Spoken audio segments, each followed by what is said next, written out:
Welcome to Anamika cartoon story channel. আজকে তোমাদের যে গল্পটি বলবো সেটি হলো প্রেম কি পার্ট 18। দুদিন পর অমিতকে হসপিটাল থেকে রিলিজ করে দেয়। বাড়ি আসার পর ঐশী অমিতের দিন রাত সেবা করে। অমিতকে কোথাও একা যেতে দেয় না। একদিন ঐশী, আমি নিজে নিজে হাঁটতে চাই।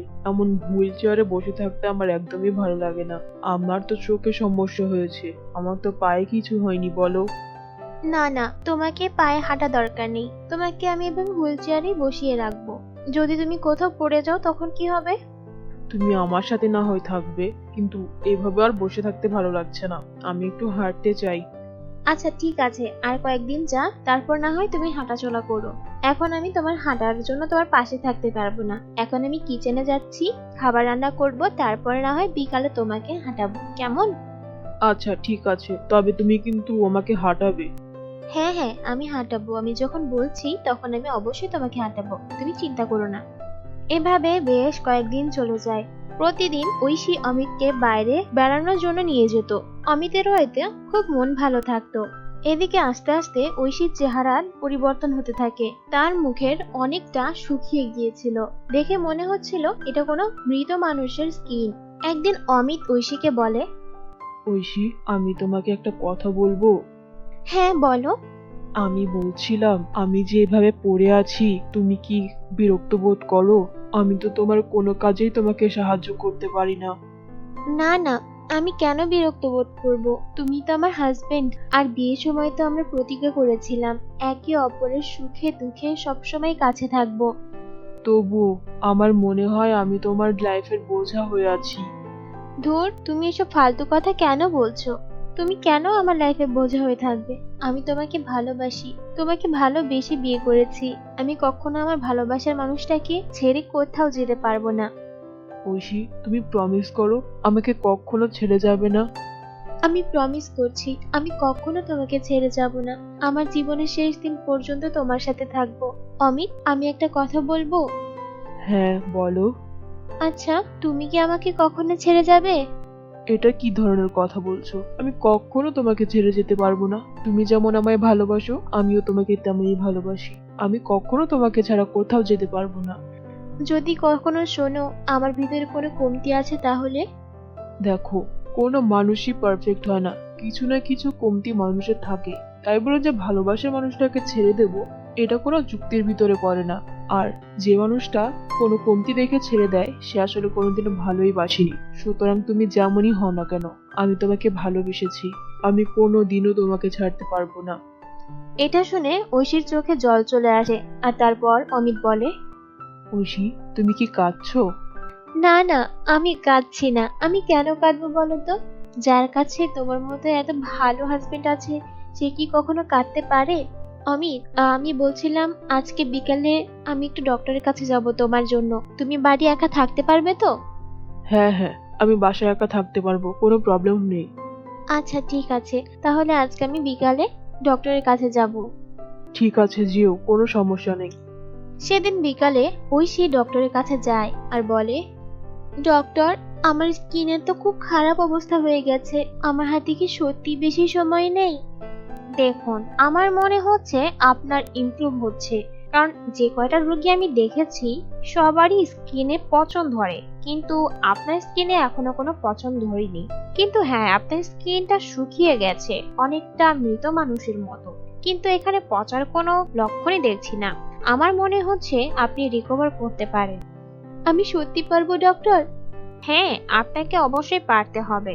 আর আপনার জন্য না হোক, আপনার হাজবেন্ডের জন্য আপনাকে তো এটা পারতেই হবে। না হলে আপনার হাজবেন্ডকে কে দেখবে বলুন?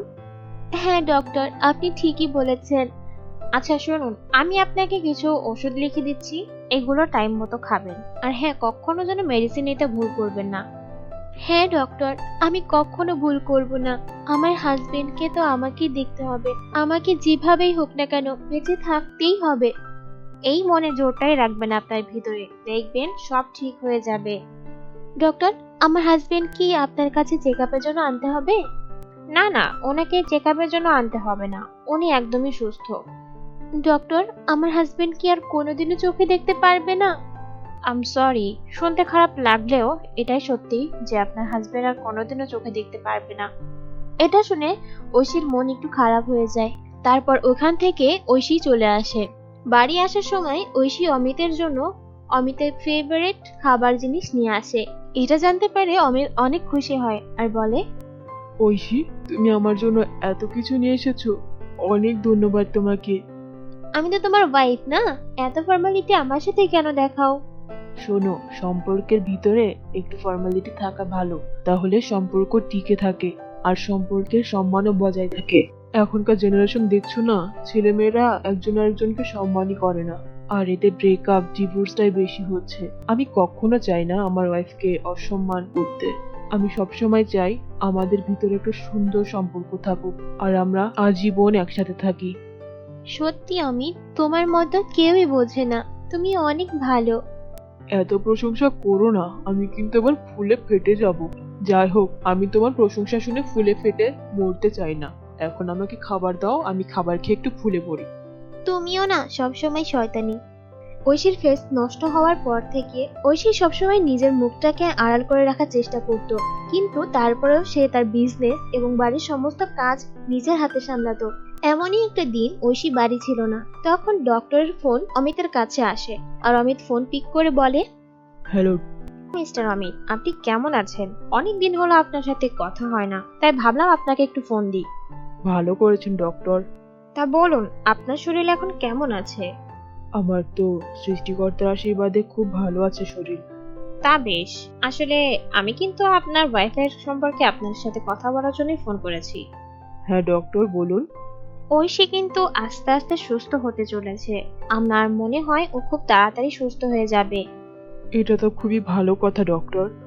কিন্তু হ্যাঁ, ঐশীর এখন যে অবস্থাতে আছে, আমি কিন্তু 100% শিওর হয়ে বলতে পারবো না ও রিকভার করবে। মানে? মানেটা হলো, ঐশীর স্কিন যেমনটা হওয়ার কথা ছিল তেমনটা হয়নি। ওর স্কিনটা এখনো অনেকটা ভালোই আছে, আর আশা করি ওর স্কিন আরো ভালো হয়ে যাবে। কিন্তু হ্যাঁ, একটু সময় লাগবে। তবে আমার মতে ও যদি একটু তাড়াতাড়ি সুস্থ হতে পারতো তাহলে ভালো হতো। আমার মনে হয় আপনাকে আপনার ফ্যামিলি মেম্বার বা ঐশীর ফ্যামিলি মেম্বারদের সাথে কথা বলা উচিত, কারণ ঐশীর এত বড় একটা সমস্যা হয়েছে। তারা যদি কিছু জানতে না পারে তাহলে বড় সমস্যা হলে তো আপনাকে ব্লেম করবে। আমি কিন্তু অ্যাজ এ ডক্টর নয়, অ্যাজ এ ফ্রেন্ড আপনাকে এই কথাগুলো বলছি। আসলে কিন্তু ডাক্তার হিসেবে আমার এই কথাগুলো বলার কোনো দরকার নেই, কিন্তু যেহেতু আপনারা আমার সাথে এতটা কানেক্টেড, এর জন্য আপনার ভালোর জন্যই বললাম। হ্যাঁ ডক্টর, আমিও ভেবেছিলাম কয়েকবার, কিন্তু ঐশী তো আমাকেই বলেনি। আমি যদি এখন আমার ফ্যামিলি বা ঐশীর ফ্যামিলিকে কিছু বলি, তাহলে কি ব্যাপারটা ভালো হবে? আমি জানি না ব্যাপারটা কি হবে, কিন্তু আমার জানা মতে আপনাদের ব্যাপারটা ডিসকাস করা উচিত। ঠিক আছে ডক্টর, আপনার এই অ্যাডভাইসের জন্য অনেক ধন্যবাদ। আমি দেখছি কি করা যায়। ওকে মিস্টার অমিত, তাহলে ভালো থাকুন, আমি রাখছি। ঠিক আছে ডক্টর, আপনিও ভালো থাকবেন। তারপর অমিত ভাবে, আমার মনে হয় ঐশীর পরিবারকে জানানো উচিত, কিন্তু আমি যদি মাকে জানাই তাহলে মা চিন্তিত হয়ে পড়বেন। আমার মনে হয় বাবাকে বলা উচিত, আর বাবাকে বললে বাবা জিনিসটা ভালোভাবেই হ্যান্ডেল করতে পারবে। আমি একটা কাজ করি, বাবাকেই কল করি। কল পাপা। অমিত যেহেতু চোখে দেখতে পারতো না, তাই অমিত ভয়েসের সাহায্যেই তার ফোন ইউজ করত।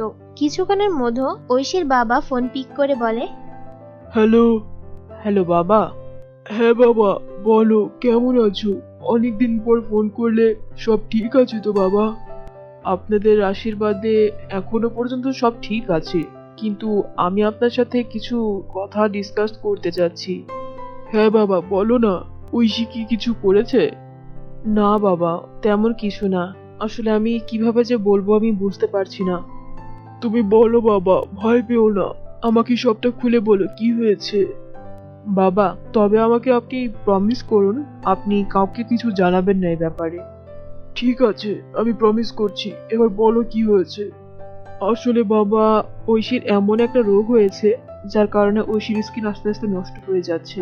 অ্যাকচুয়ালি ডাক্তাররা যেভাবে বলেছিল ওইভাবে না হলেও ঐশীর স্কিনটা অনেকটা ড্যামেজ হয়ে গেছে। আজ থেকে 2 মাস আগে ঐশীর এই অসুখটা ধরা পড়ে, আর তারপর ডক্টর ওকে 5 মাসের সময় দিয়েছিল। সময় আস্তে আস্তে ফুরাতে চলেছে, কিন্তু ঐশী সুস্থ হচ্ছে না। তবে ডক্টর বলেছে ও রিকভারি করলেও করতে পারে। বাবা, আমি বুঝতে পারছি না আমার কি করা উচিত। তুমি এসব কি বলছো? 2 মাস আগে হয়েছে আর তুমি এখন আমাকে জানাচ্ছ? এটা কোন ধরনের ব্যবহার? বাবা, আমাকে দয়া করে ক্ষমা করবেন। আসলে ঐশীও জানে না আমি এই ব্যাপারটা সম্পর্কে জানি। ঐশীও আমাকে কিচ্ছু বলেনি এখনো। এটা কিভাবে সম্ভব? তোমরা দুজন একই ছাদের নিচে থাকো আর ঐশী কি দেখছে না তুমি ওর স্কিন দেখছো? আসলে বাবা, আমি একটা অ্যাক্সিডেন্টে আমার দৃষ্টিশক্তি হারিয়ে ফেলেছি। আমি এখন চোখে কিছু দেখতে পারি না। এইসব কি বলছো তুমি? এত কিছু হয়ে গেল আর তুমি কিছু বলনি এখনো? আই এম সরি বাবা, আসলে বুঝতে পারছিলাম না কি দিয়ে কি করব। আর আপনি তো জানেনই আমার ফ্যামিলিতে আমার মা কতটা ইমোশনাল, আর আমার বাবারও হার্টের প্রবলেম। এইসব কিছু জানলে যদি তাদের কিছু হয়ে যায়, এর জন্য কিছু বলিনি। তুমি কিছু চিন্তা করো না বাবা, আমি সব ঠিক করে দেব। আর ঐশীর ব্যাপারটা নিয়ে আমি আমার একটা বন্ধু ইংল্যান্ডে থাকে, ওর সাথে কথা বলবো। আর তুমিও চিন্তা করো না বাবা, আমি তোমার চোখও ঠিক করে দেব। বাবা, অনেক ধন্যবাদ আমাকে নিয়ে ভাবার জন্য, কিন্তু আমার থেকে এখন ইম্পর্টেন্ট ঐশী। প্লিজ আপনি দেখুন যদি কোনোভাবে পসিবল হয় ঐশীকে সুস্থ করার। তুমি কিছু চিন্তা করো না বাবা, আমি দেখছি। এই ছিল আজকের গল্প প্রেম কি পার্ট 18। আশা করি তোমাদের ভালো লেগেছে। ভালো লাগলে অবশ্যই লাইক করবে এবং কমেন্টের মাধ্যমে তোমাদের মতামত জানিয়ে দিবে। আর তোমরা যদি আমার চ্যানেলে নতুন হও, আমার চ্যানেলকে সাবস্ক্রাইব করে পাশে থাকা বেল আইকনে ক্লিক করবে, তাহলে আমার চ্যানেলের আপডেট ভিডিও সবার আগে তোমার কাছে পৌঁছাবে। আর তোমরা যারা প্রেম কি পার্ট 1 থেকে পার্ট 17 পর্যন্ত দেখোনি, ডেসক্রিপশন বক্সে লিংক দেওয়া থাকবে, ওখান থেকে দেখে নেবে। অথবা আমার চ্যানেলে আলাদা করে প্লেলিস্ট করা আছে, ওখান থেকে দেখতে পারো। ধন্যবাদ।